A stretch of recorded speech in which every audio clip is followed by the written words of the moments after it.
Bonjour à toutes et à tous. Avec vous aujourd'hui Ayman Rahal, je suis Elasticsearch expert Elasticsearch. Aujourd'hui, on va voir ensemble comment maîtriser la détection d'anomalies dans Elasticsearch. Commençons. On va commencer par une petite introduction. Après, on va voir les clés, concepts clés de l'anomaly detection, les détections d'anomalies. Et après, comment on va configurer et comment on va mettre en place cette détection d'anomalies. Et, euh, et après, on va voir les détections d'anomalies et comment on va faire de troubleshooting. En fait, la question, c'est quoi une anomalie? Dans un logiciel ou une application, l'anomalie, c'est un comportement inhabituel. C'est un comportement qui sort de l'ordinaire. En fait, et pourquoi c'est important de mettre en place un mécanisme pour, pour détecter ces anomalies. En fait, c'est pour améliorer la surveillance proactive, pour réduire les risques et les pertes, et pour améliorer les performances de la sécurité. Et aussi pour améliorer la performance et l'optimisation des applications. Ici, on a un exemple des anomalies, détection d'anomalies. Là, on voit des rouges, des jaunes, des orangés. En fait, et là, on voit des pics, un graphe avec des pics en rouge. Ce sont des anomalies. Comment on va voir, comment on va identifier les anomalies et comment on va voir ensemble comment on va dire si c'est critique ou pas. Et là, le concept clé.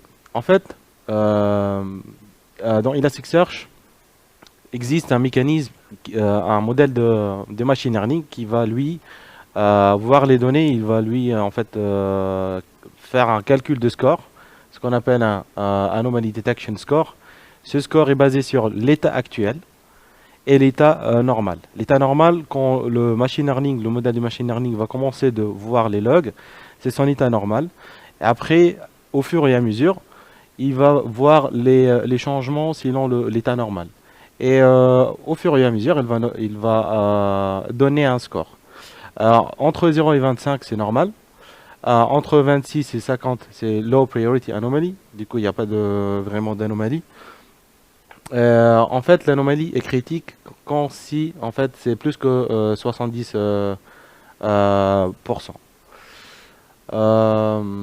Voilà.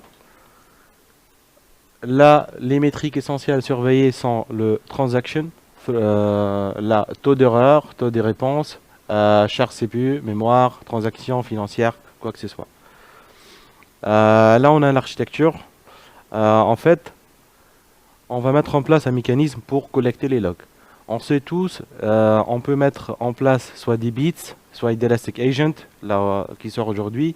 Et pour des applications, là, je vous ferai un exemple. Pour des applications, on a utilisé des APM, des APM Agents. Les APM Agents sont des agents qui vont collecter les logs applicatifs, sont Application Performance Monitoring. Ces agents vont collecter les logs, ils vont poser dans un serveur APM Server, et l'APM Server, il va l'envoyer dans un index Elasticsearch, et après, on peut créer un modèle de machine learning via Kibana.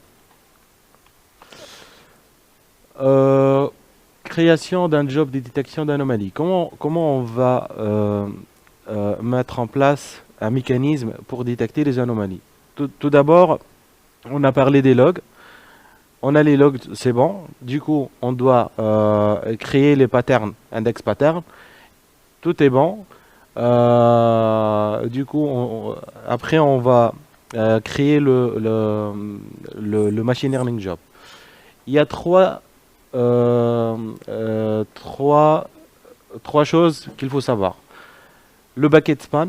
Le bucket span, c'est l'intervalle pour que l'anomalie, le machine learning doit avoir à prendre le comportement de l'application initiale. Ce qu'on appelle par exemple l'intervalle d'analyse. L'intervalle d'analyse, on peut le mettre à 15 minutes, 20 minutes. Ça dépend de l'application, ça dépend le système qu'on va mettre en place. Sélection des détecteurs. Les détecteurs, ça veut dire on va détecter soit les sommes, soit CPU, soit qu'est-ce qu'on va détecter exactement et qu'est-ce qui va dire si c'est anomalie ou pas. Selon par exemple là, taux d'erreur. Après, les influenceurs. C'est quoi un influenceur? L'influenceur sont qui vont influencer en fait le mécanisme de lecture des machine learning. Par exemple, utilisateur, IP, type de transaction, instance, ce genre de choses. Détection des anomalies. Là, on a un exemple réel. Là, c'est l'anomalie Explorer. L'anomalie Explorer va contenir les anomalies qu'on va voir. Et si on accède à Machine Learning, Jobs, finalement, on peut voir celle-là. En fait, l'exemple nous explique qu'il y a des rouges et d'orangés. Ce qui nous intéresse, c'est les rouges et l'orangé. Le bleu, on peut le considérer comme un comportement normal. Là, par exemple, si on accède au rouge, on peut voir aussi un schéma avec des pics. Ces pics sont en rouge. Ça représente des anomalies.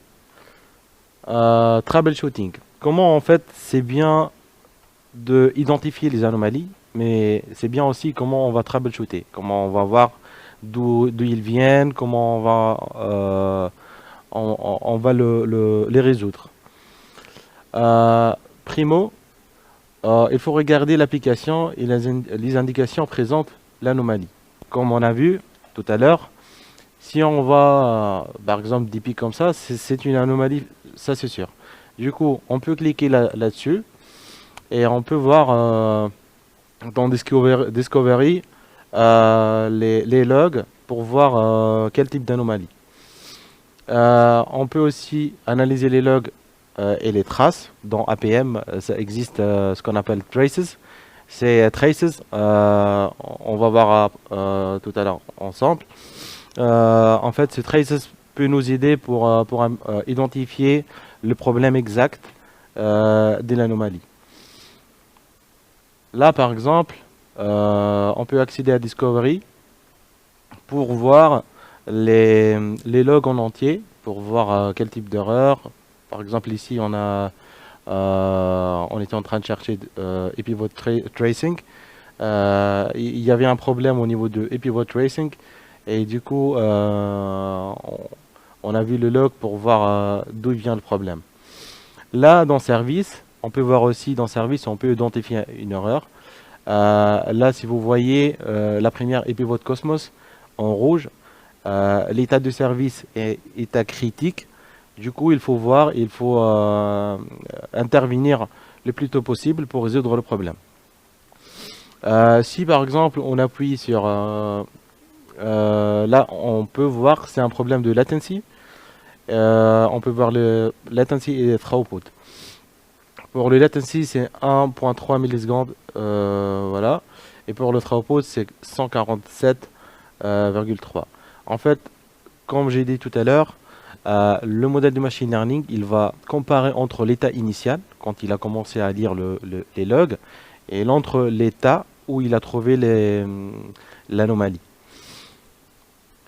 Aussi, là, c'est Traces. Dans Traces, on peut trouver tous les types de problèmes. Opération, par exemple, handle et post unknown route.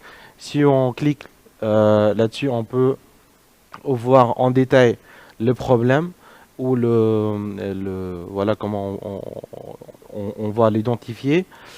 Là, par exemple, on peut voir un problème de HTTP.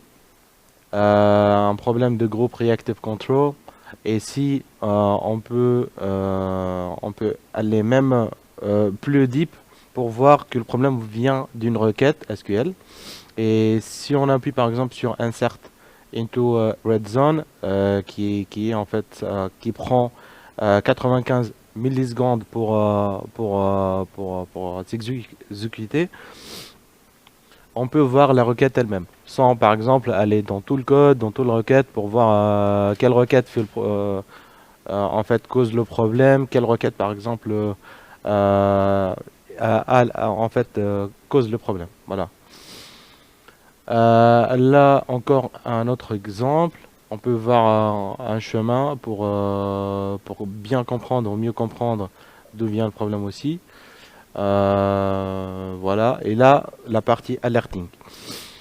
Une fois on met en place un système pour détecter les anomalies applicatives ou quoi que ce soit, on peut créer un alerting pour être notifié en cas où il y a un problème ou en cas où il y a une anomalie qui est détectée.